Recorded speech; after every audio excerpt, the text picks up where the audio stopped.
and it was like a light bulb had been switched on, and I'd be halfway through a plate of food and it would just be like a little voice would go off and say, "Oh, we're done now." And it was life-changing. It was astonishing. Welcome to LSE IQ, the podcast where we ask social scientists and other experts to answer one intelligent question. I'm Joanna Bale from the IQ team. We work with academics to bring you their latest research and ideas and talk to people affected by the issues we explore. In this episode, I ask, are we on the verge of a weight loss revolution? You just met Helen. She spent nearly 2 years on a weight loss drug, Ozempic. It's one of the new generation of anti-obesity drugs. These drugs have become known through their transformative and sometimes controversial effects on the appearance of celebrities such as Oprah Winfrey, Elon Musk and Sharon Osbourne. And they're widely available online from private providers. Now the NHS is beginning to roll them out to try to tackle one of the biggest challenges it's facing. After smoking, obesity is the second biggest cause of cancer. It also increases the risk of coronary heart disease, type 2 diabetes, arthritis and stroke. With nearly 2/3 of adults either overweight or obese, the government estimates that the annual costs of obesity in the UK are £6.5 billion to the NHS and £27 billion to wider society. I want to find out if these drugs really are the answer to the obesity crisis. I'll speak to an LSE neuroscientist who scans brains to see how we make decisions about food and believes the new drugs might even be able to treat addictions. An LSE economist who insists that drugs are not the answer, but focusing more on our well-being and getting our leaders out of cars and onto bikes is essential. And an NHS clinical psychologist working on the front line of the obesity crisis. She says the new drugs and the necessary support would be hard to access in an already overstretched health service. But first, let's speak again to Helen, who told us about her life-changing experience on Ozempic. For people that don't know, how do you administer Ozempic? Because it's an injection, isn't it? How does that work? Yes. So you get these pens. They've got a little vial inside them with the liquid, and you sort of attach a needle and inject yourself in your stomach, or I think for some people in the thigh. It's quite a little needle and it doesn't hurt. It's not painful. It takes a little while to get the hang of it, but it's fairly simple to self-administer, and it's just a weekly injection. They show you how to do it before sending you off with it. It does make you feel very nauseous and unpredictably so, but it's particularly bad at the start while your body's building up tolerance to it. And, you know, even sort of a year and a half in, I was still struggling with sort of unpredictable bouts of nausea. So that's a definite downside. But it was worth it because my weight was dropping and so my blood sugar was getting sort of much better. And I thought I'm making the surgery as safe as possible for myself. And they did say you can expect to lose 5 to 12% of your body weight on this. And I lost 20%. So I exceeded expectations. Helen took Ozempic as she had to lose weight to get ready for bariatric surgery. That's where the stomach is made smaller to limit the amount of food you can eat.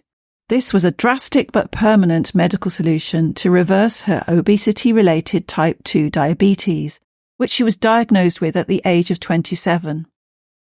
Left unchecked, it can cause serious health problems such as blindness and nerve damage, leading to limb amputation. You know, it doesn't take away personal responsibility. It's still very possible to make bad food choices while on Ozempic.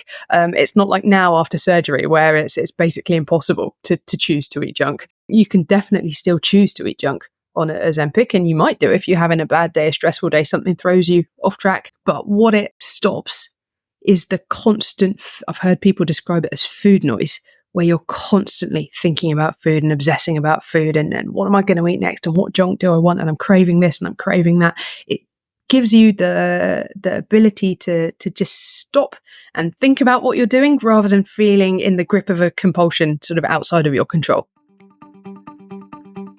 Helen lost 9 stone through Ozempic and surgery and says she's relieved that her diabetes symptoms have now disappeared. Nikki Sullivan is a neuroscientist and assistant professor of marketing in LSE's Department of Management. She's researching patients who have undergone gastric bypasses to try to understand why dieting can be easier for some and harder for others. People who are good at dieting, they actually have a very different pattern of brain activity when making food choices than people who are overweight and unable to diet successfully. And so there are two parts of the brain that interact and talk to each other. One that represents the value of options to you. So how much you really want to eat a food, for example. And there's another region that helps you factor long-term information into that valuation. So thinking about, maybe that cupcake is tasty, but I am supposed to watch my cholesterol. And so that part of the brain is helping us to factor that long-term information into our valuations. People who are really good at dieting, they actually have a really strong connection between these two regions. But people who aren't, don't. And that predicts actually how successful people are going to become at dieting. And what's really good news about that is that you can actually strengthen those connections by practicing self-control. So you can, over time, kind of like going to the gym and exercising, you can increase those connections by just repeatedly exerting self-control in any domain. It doesn't have to be food choice because it really translates across different domains, which is, I think, also really good news. Now, the other thing that makes people who are obese different from healthy people, and this is kind of not as good news, is that we have all of these hormones in our bodies. For example, we have insulin, ghrelin, leptin. We have all of these hormones that are basically telling our bodies to maintain what we call homeostasis. So to maintain whatever body weight you're at. So if you're obese and you do lose a little bit of weight, these hormones are actually telling you to be hungry and consume more to get back to where you were before. And so this is something that's we have to be aware of so that we can sort of try to counteract that in some way. Nikki uses a process called functional magnetic resonance imaging, or FRMI, to scan the brains of obese patients before and after gastric bypass surgery to see how they react to being offered different food options. As well as restricting food intake, the surgery can manipulate gut hormones in a way that decreases hunger, promotes a feeling of fullness, and slows or minimises the digestion of food. And what we're actually tracking is the blood flow in the brain, because when an area of the brain is much more active, we know that the blood sort of goes to that area to provide that area more nutrition so it can, fire more quickly. And so that's basically what we track, so we can see in real time how different parts of the brain are firing and interacting with each other. And so what we find before the surgery, the obese and lean patients, everyone has a bias towards, yes, I want to eat the food. But actually what happens after surgery is that the obese patients, we see a dramatic difference. And so after the surgery, the obese patients, even before they see the options, their decision process is leaning towards, no, I don't want to eat the foods, even before seeing them. And that's because they don't have an appetite, presumably. This is research that's sort of active and currently in progress. And so that is exactly something we're going to check. So we have the brain activity, so we can see how their brain is processing these stimuli, what we call food cues, to see if that's true. And we also have data about their hormone levels, insulin, ghrelin, leptin, and also how the gut microbiome has changed, to see how those factors are influencing their feelings of hunger and therefore their just initial instinct about what to say about foods. And so we think that this is one of the things that's really facilitating that weight loss. We haven't completely finished analyzing all of that data yet, so I can't say for certain, but the initial results seem to be that, yes, the decision process and the activity of patients with after the gastric bypass surgery is different than either the obese patients who did not undergo the surgery or lean patients who didn't need the surgery. And because it is a little bit of a mystery why people after surgery are able to eat less when they hadn't been able to in the past, right? And so this is the question that we're trying to answer. Nikki explained that a hormone called leptin that signals fullness doesn't appear to work the same way in people with obesity. They tend to have what scientists call leptin resistance, meaning that it doesn't trigger fullness when their stomach is full, so they carry on eating. But after bariatric surgery, something makes them stop eating when their stomach is full. Nikki is trying to find out if it's changes in leptin levels or something else. I asked Nikki whether she thinks the new weight loss drugs are just a Hollywood fad or a revolution in weight loss. These drugs are so fascinating because what they're meant to do is provide the body with a type of peptide that people normally feel when they've eaten a lot of food, so that people will just feel more like they've eaten. They feel more satisfied, or we call it sated after a meal. They'll feel that without even having eaten anything at all. And so it's just a way to sort of decrease the amount of food people actually want to eat. And this has been highly effective, as has been shown in clinical trials, but also in the media. You know, everyone is wanting to take this drug. The latest game-changing weight loss drug. It's the drug that's taking Hollywood and America by storm. Some now calling it the skinny pen. Research has indicated that they only work when you're on the drug. So as soon as you go off the drug, your appetite returns and you will go back to eating the way you did before. So just like with dieting, if you go back to your previous lifestyle, once you stop dieting or stop taking these drugs, you're going to be back in the same position you were before. So it's really a short-term fix for a problem that's really a lifelong problem. And so I think when we're talking about these drugs, it's really important to frame them as a tool to help you change your lifestyle, because research indicates that both this drug and diet will not work unless you just fundamentally change the way you live your life. Making exercise a habit, totally changing the way you approach food and the kinds of foods that you eat. Otherwise, you're just going to go back to where you were. Another thing that I find very fascinating about these drugs is that they actually don't just change your dietary choices. They seem to change any kind of behavior that we would consider bordering on an addiction. So, for example, if you have problematic gambling behavior, if you have a problematic relationship with alcohol, oftentimes these drugs are going to help you to say no to those things in the same way. And this is a real mystery for us biologically, because they really should just be changing your feelings of satiety, feeling full. But this is another avenue. And this is very exciting because this will help us to understand those addictive behaviors in the future and what is the actual mechanism. Yeah, because my understanding is that something like Ozempic just makes you feel slightly nauseous a lot of the time. So how that would stop you gambling, I have no clue. Right. So yeah, that's interesting. Right. What do you think's going on? Well, there are a lot of hypotheses, and one I think that makes sense to me is breaking the chain of what we call stimulus and reward. So when you gamble, or when you drink alcohol, or smoke a cigarette, or eat unhealthy foods, all of these things activate what we call the reward system in the brain.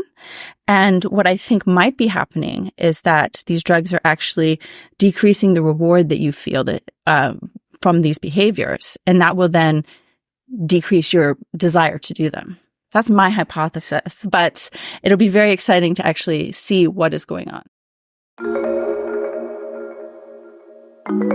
You're listening to LSE IQ. If you like this podcast, you might like the LSE Events podcast, which features talks by some of the most influential figures in the social sciences. Listen to a recent talk, for example, by sociologist Richard Sennett about his new book, The Performer. This explores relations between performing in art, particularly music, in politics, and in everyday life. For more inspiring content, search LSE Lectures and Events wherever you get your podcasts. Now back to IQ, where this month I'm asking, are we on the verge of a weight loss revolution? We met Helen, who said the effects of Ozempic on her appetite were life-changing, and LSE's Dr. Nikki Sullivan, who believes the new drugs are an exciting tool which could also help treat addictions. But are drugs really the answer? Paul Freitas is Professor in Wellbeing Economics in LSE's Department of Social Policy. He's sceptical. If you have a high weight, then there's a lot of evidence to suggest that you feel worse about yourself simply because you are high weight. We were interested in our research in the opposite way round, where there if your self-worth was down for some particular reason, for instance, you just lost a friend, or you got fired, or for some other reason, you felt badly about yourself, whether or not that made you increase your weight. So whether or not in those periods you do less exercise, you'd eat more, you would sort of go for comfort more, and also that you would be less oriented towards the future. You'd be more in survival mode, you might say. And we found strong evidence for that in Australia, so that there was a quite large effect of sort of a period of unusual self-worth due to external circumstances on your self-image, on the degree to which you cared about yourself in future years, and you were just sort of trying to feel okay now. And hence, as a result, your weight went up. Okay, and what's the implication of that research from a policy perspective, do you think? The easy policy implication could be that we try to avoid people having low self-esteem. But of course, that's a difficult one, right? We can do a bit of that because we know that self-esteem is tied to people's positions in groups. And so we can try to resurrect community life to a larger degree than we've had. And particularly what was bad for community life and for people's sense of self-worth around that time was lockdowns. Can you all go home, please? It's not a holiday, it's a lockdown. This was police officers trying to clear a group sunbathing on Lockdowns was very much a sort of an assault on normal social living. People no longer mixed. They were more isolated. If they met on Zoom, but it's not the same. It's not as warm. It doesn't make us feel as good. It takes energy rather than gives energy. And so my number one policy implication would be, well, stop doing these mass self-worth harming activities. Lockdowns is one of them, but I think in general, alarmism, safetyism as it's called, and so that's alarmism over the climate. For the first time, global warming has exceeded 1.5 degrees Celsius. Or alarmism over the next war. 2 years on from the biggest attack on a European nation since the Second World War, those things are all bad for the self-worth and community feel of individuals. And one should treat those things more as well. These are the challenges of life, and we may be worried about them, but let's not go apocalyptic. During the pandemic, some economists argued that lockdowns were damaging to well-being and to economies, and that blanket restrictions should be replaced with measures targeted specifically at groups most at risk. Paul says the data shows that obesity increased during lockdowns, particularly among children, meaning that they are at greater risk of developing diseases like cancer, diabetes, arthritis and stroke. I asked him what he thinks of the new drugs. I've looked at the clinical trial studies that have been recently published in the New England Journal of Medicine on this, and there are several things to say about those studies. One is they found within the space of 68 weeks, I believe, 64 weeks, so a bit over a year, a quite significant weight loss for those people who kept at it, something like 10% among the obese, but still a 10% weight loss within a year is quite a strong weight loss. And so I think we'll see a lot of that in the magazines, right? What the unknown is in the longer term is how severe the side effects are going to be. So they found quite a number of people with gastrointestinal problems. So basically diarrhea, right? And stomach problems, and something like 60 out of 1,000 dropped out, which is a quite large percentage. It was so bad, basically, their intestinal problems, that they dropped out. There was also gallbladder issues, which might be significant, and loss of sort of sugar levels in the blood, which is what these things are supposed to do, but that also might cause fainting in some people. So there's an unknown long-run side effect story. But of course, there's also a known long-run nasty side effect of being obese. And so you're trading in one set of side effects, which are still somewhat unknown, for a sort of a known major health problems in being obese. And so the jury is a little bit out as to what the long-run health consequences will be. But so far, the data does suggest that there is a weight loss gain from that, and that then feeds over into mobility and other kind of advantages.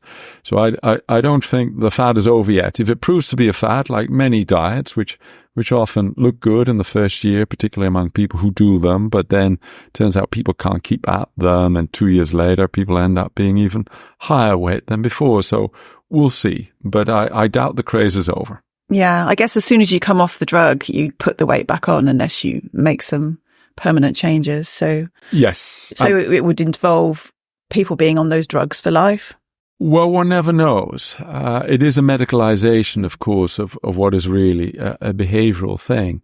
And so if you want permanent changes, then behavior has to change. But in that sense, drugs are the wrong answer, because we are such social animals that to change our behavior in isolation is almost impossible for us as humans. We really only change our behavior if our whole group changes behavior, and that requires a group response. So that requires us sitting together with our groups and with parliamentarians and with our representatives and our leaders, and also at LSE and also in businesses.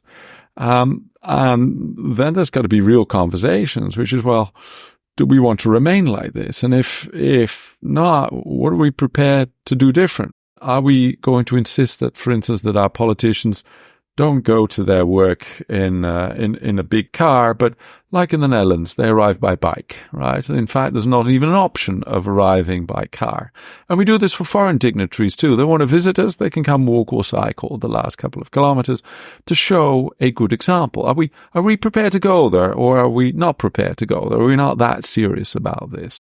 But can you really see the British Prime Minister foregoing, the big car and the helicopter even? I come from the Netherlands, and so we are used to having not just the Prime Minister, but also the King and the Queen going places on foot and on bike, and in various other ways be seen to be involved in sports. And so I think that is what a good example would be like. And I think Rishi Sunak probably is quite a healthy dude. And so I don't think he'd mind. I mean, there may be, security arrangements might have to be made, but I don't think that this would be a bad idea if the whole of the cabinet does this, right? And that they are seen to be exercising with all their senior staff regularly. And in fact, that they have meetings whilst moving, right? Why do we have to sit down for meetings all the time? That is not actually necessary in many cases. But it requires a serious commitment, and of course also a kind of a national conversation that we have to say, look, enough is enough. We're all becoming obese. This is not good for any of us, right? It's costing us billions for the National Health Service, which takes up services that could be had for people with far less preventable illnesses. This is a bad example to our children. Is this really how we want to exist the coming centuries? No, this is unsustainable. I think that if we start seeing our habits around food as something that we as a group can change, that we can also start seeing our current behavior in a less positive light. Because, if I give my friends and family cakes, I feel good. I'm filling them up with sugar and they're grateful. And as we say, you don't make friends with salad. And so if I alone change my behavior, I'll be the outlier. I'll be the one without friends. But we can, of course, make a kind of a national deal out of this. So if someone else at some conference has a whole spread of sort of cakes and hamburgers, then, well, maybe we should be a little bit angry. What are you trying to do to me? You're trying to make my health worse. I don't think I want to do away with alcohol in office life, because otherwise, it's just unbearable. But I do think we can do away with all the cakes and the fatty stuff. I agree. Right. There are limits. Yes. We've got to pick our winners here. Absolutely. Paul believes the new drugs will prove popular, but what is really needed are behavioural changes in the way we eat and exercise. He says that politicians and other high-profile people should lead by example. I start the day by going for a run, quite a gentle run, but actually getting faster and faster now as I get fitter. And the great thing about going for a run at the beginning of the day is that nothing can be worse for the rest of the day. One British politician regularly filmed and photographed while out running was Boris Johnson. He recently revealed that he had also tried the new drugs, but said he couldn't tolerate the nausea. Former Health Secretary Steve Barclay hailed the drugs as a potential game changer for the NHS. So, will those of us who want to lose weight soon be able to ask our GP for a prescription? Or will it continue to be available only to those who can afford the £300 a month charged by private online providers? And should there be more regulation of these online clinics amid growing concerns that they do not do visual checks to ensure that patients are telling the truth about being obese? So people are potentially using the jabs to become dangerously underweight. Dr. Sarah Appleton is a highly specialist clinical psychologist working in weight management at Guy's and St Thomas's NHS Foundation Trust in London.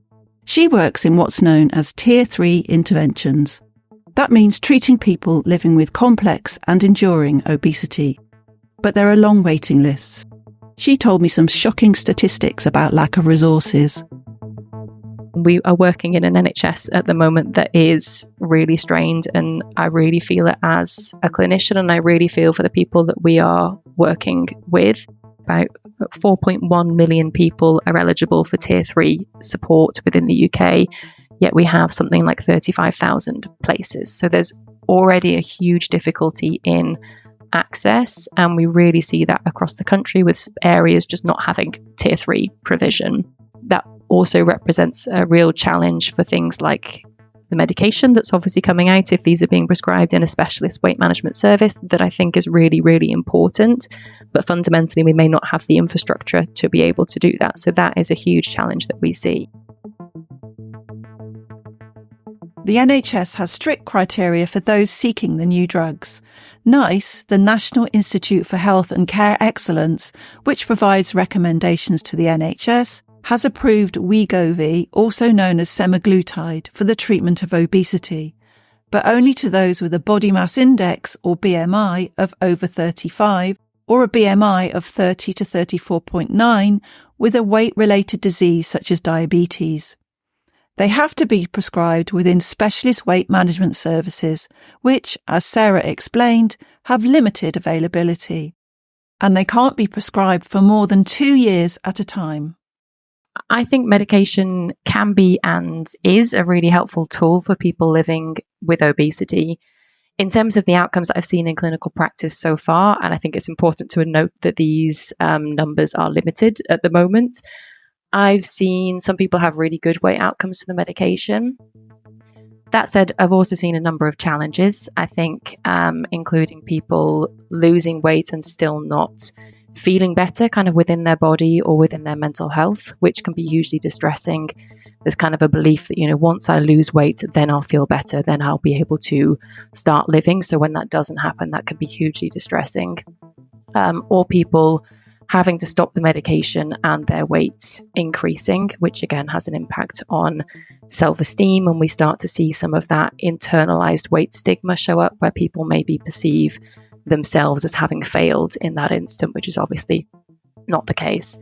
Importantly, people I have spoken with seem to really want to make long-term changes to their health, and to use that kind of medication time as a window of opportunity when they are maybe not so preoccupied by all of these cravings, to actually have that chance to do the psychological work and to embed these new habits. And I think it's just really important to acknowledge that the medication, it's part of the puzzle. It's a really useful tool, but it's not going to address some of the underlying reasons why someone might be experiencing difficulty with their weight. So, for example, difficulties with binge eating or difficulties with trauma, where eating can be a way of kind of managing challenging emotions, or food or weight might be providing a sense of safety within trauma presentations. So accessing the medication in addition to the psychological support is hopefully going to offer that best long-term option. I know that they're new medications, so nobody really knows what the long-term effects are, but I just wonder whether people will start taking them almost permanently, as a way of just controlling their appetite or whatever, if that's something that could happen in the future. I think it's something that could happen in the future. And to be honest, I think it makes sense in terms of obesity being a chronic and relapsing disease. Ultimately, the longer term prescribing of these drugs is still being worked out. So we don't really have the answers to this yet. And I think it's important that anyone who is taking these drugs is kind of made aware of that they're having this informed consent going on to this drug prescription. I also know that there are other kind of medications that might be sort of even more effective on the horizon. So things like tirzepatide. But again, we don't know when this will be or what the long-term solution will look like. I know that that's a lot of uncertainty, both for people kind of wanting these medications and also for us as healthcare professionals. I wish I had more answers. I wish I had more certainty. But I do think it's hugely exciting that the general landscape around medication and hopefully the support that we can offer to people living with obesity is changing. Fundamentally, I suppose, while I think improving our treatments for obesity is hugely important, I think we also need to take a real look at why we're having to put people on medication in the first place. Why do we have this rising obesity crisis, and what can we do to focus on prevention at a whole system level, looking at our obesity strategy rather than just on treatment? Global demand for the new drugs is so high that Novo Nordisk, the Danish manufacturer of Ozempic and Wegovy, last year became the most valuable company in Europe, superseding the French luxury goods maker LVMH, which owns brands like Louis Vuitton and Dior. The success of the drug has caused the value of the company's shares to more than quadruple since 2018, gaining 41% last year alone. Other companies are joining in on the boom by developing similar drugs. So does this signal the start of a weight loss revolution? Everyone we've met believes the drugs are an interesting new tool to help tackle the obesity crisis, but they are not a miracle solution.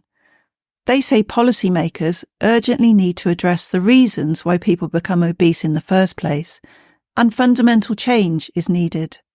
The last word goes to Helen, who suffered nausea for nearly 2 years on Ozempic, then underwent painful bariatric surgery to help her lose 9 stone. We're in a society where women are heavily sexualized. Okay, I'm sure lots of women will sort of recognize the sense of sort of during teens and early 20s being subject to a lot of harassment. And when you put on weight, that goes away, or at least cuts down significantly. So, I feel more vulnerable physically than I did. Okay, I feel like I've lost my armor, and that takes some getting used to. Okay, you'll probably notice, Joe, these glasses are quite severe. And that's a very deliberate choice. I knew I was going to feel quite vulnerable after surgery when I lost lots of weight rapidly. And I thought I want to look as stern as possible to help me deal with that. The main thing is sort of in terms of diabetic symptoms, the whole reason I did this to try and reverse the diabetes is that lots of the fiddly little diabetic symptoms are clearing up, which is wonderful. I don't currently know if I'm still diabetic or not, but presumably they test me at some point. And I think hopefully they'll say, no, yep, your type 2 is in reverse. You're not diabetic anymore. That will be the moment when I think this was definitely worth it. This episode was produced and written by me, Joanna Bale, with script development by Sophie Mallett and editing by Oliver Johnson. If you'd like to find out more about the research in this episode, head to the show notes. And if you enjoy IQ, please leave us a review. Join us next month for more IQ.